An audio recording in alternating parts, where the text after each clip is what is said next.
दुर्गा नदी के किनारे बसा एक गांव फूलपुर। गांव में कुछ 100-150 लोग रहते थे। अंजलि, जो कि पास ही के जिले में रहती थी और 12वीं पास कर चुकी थी, उसके पिताजी ने बेटी को जल्दी विदा करने के लिए उसकी शादी फूलपुर गांव के मुकेश से करवा दी थी। मुकेश कभी स्कूल नहीं गया था और इस कारण वो पढ़ा लिखा नहीं था और बाकी गांव वालों की हालत भी मुकेश जैसी ही थी। मुकेश के घर में उसके माता पिता भी रहते थे। सासू माँ, मैं बाहर मंदिर तक जा रही हूँ, आधे घंटे में आ जाऊंगी। अरे अभी कहीं जाने की जरूरत नहीं है, चुपचाप जाके रसोई में रात के खाने की तैयारी करो। और ये घूंघट क्यों हटा लिया है तुमने? क्या पता नहीं कि इस गांव में औरतें बिना घूंघट के नहीं रहती? रात में अंजलि छत पर जाकर अपनी मम्मी से बात कर रही होती है। तभी गांव की 3-4 औरतें उसे देख लेती है और दरवाजे पर आकर उसकी सास से शिकायत करने लगती है।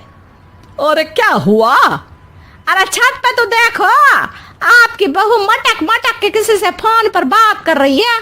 दिन भर फोन पे लगी रहती है। अरे कल तो मंदिर के पास वो क्या कहते हैं, सेल्फी ले रही थी। शहर की बहू रखना अच्छा शान की बात है, पर देखना इसके लक्षण से ये तो तुम्हारे परिवार को बदनाम ना कर दे। ये पहली बार नहीं था जब सास से गांव के लोगों ने अंजलि की बुराई या शिकायत नहीं की हो। अब तो ये रोज की बात थी। अंजलि ये सब सुन लेती है। जब वो नीचे जाती है तो मुकेश भी वहां आ जाता है। सास कहती है, बेटा, लोग घर आकर शिकायत करने लगे हैं बहू के कामों की। देख लो, पति हो, संयम से रखो इसे। माँ जी, मैं तो अपनी माँ से बात कर रही थी क्योंकि यहाँ कोई बात करने लायक ही नहीं है और अब मैं माँ के पास लोग भी इज्जत ना दे सके।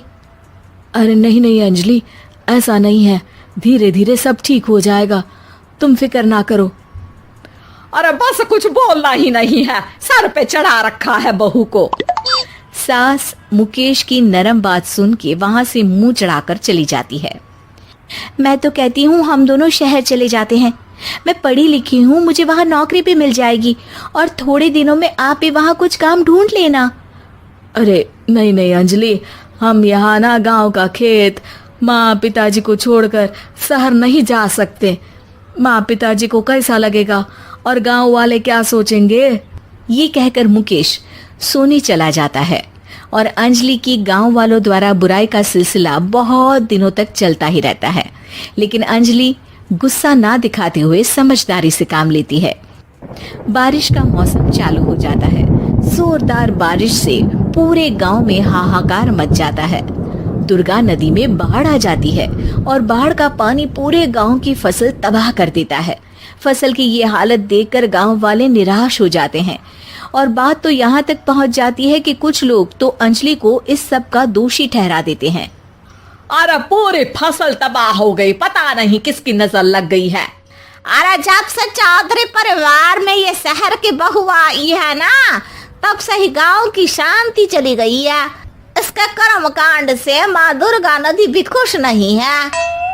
ये सब सुनकर बेचारी अंजलि रोते हुए अपने घर चली जाती है। कुछ दिन बाद सभी गांव वाले अपनी फसल का मुआवजा लेकर अपने अपने घर आते हैं। मुकेश भी 1500 लेकर आता है। अंजलि को जब पासबुक दिखाता है तो अंजलि हैरान हो जाती है। अरे, ये पासबुक में तो उन्होंने 4000 की एंट्री करी है और आपको सिर्फ 1500 दिए। सच में? अरे वो सरकारी अफसर आपको बेवकूफ बना रहे हैं। सरकार की तरफ से हमें 4000 मिले हैं, लेकिन बाकी का सारा पैसा खुद ही खा रहे हैं। आप लोग के अनपढ़ होने का फायदा उठा रहे हैं। ये सब सुनकर मुकेश परेशान हो जाता है, लेकिन अंजलि उसे हिम्मत से काम लेने को कहती है और सुबह होते ही मुकेश को पंचायत कार्यालय ले जाती है और साथ में गांव के और लोगों को भी। आप सरकारी बाबू क्या गांव के लोगों को बेवकूफ समझते हैं? अरे अन्नदाता है और आप इनके साथ ऐसा धोखा करते हैं। अरे क्या बके जा रही है ये लड़की? किस धोखे की बात कर रही है? अपने कांड करके नदी माँ को नाराज करके हमारा नुकसान करके इसे चैन नहीं मिला क्या? सरपंच जी, इन सरकारी बाबू ने मुझे बेवकूफ बनाया है और मेरे हिस्से के पैसे खुद चट कर गए। बस ये सुनते ही सरपंच वहां से दुम दबाकर भाग जाता है। पता चलता है कि जनपद अधिकारियों ने गांव के सरपंच के साथ मिलकर सबके साथ धोखा किया है। सब लोगों का विरोध शुरू हो जाता है और आखिर में अधिकारी सब गांव वालों के हिस्सों के बचे हुए पैसे उन्हें लौटा देते हैं और कई दिन तक सरपंच गांव में लौटता ही नहीं। अंजलि, तुम नहीं होती तो हम गांव वालों को तो पता ही नहीं चलता कि ये हमें हर बार बेवकूफ बनाते हैं। हाँ हाँ अंजलि बेटी, हमें माफ कर दो। हम सब तुम्हें बुरा भला कहते रहे, लेकिन तुमने ही आज हमें बेवकूफ बनाने से बचाया है। हमें तुम पर गर्व है बेटी। अब समझ आया कि सरपंच तुमसे नहीं, तुम्हारे पढ़े लिखे होने से नफरत करता था।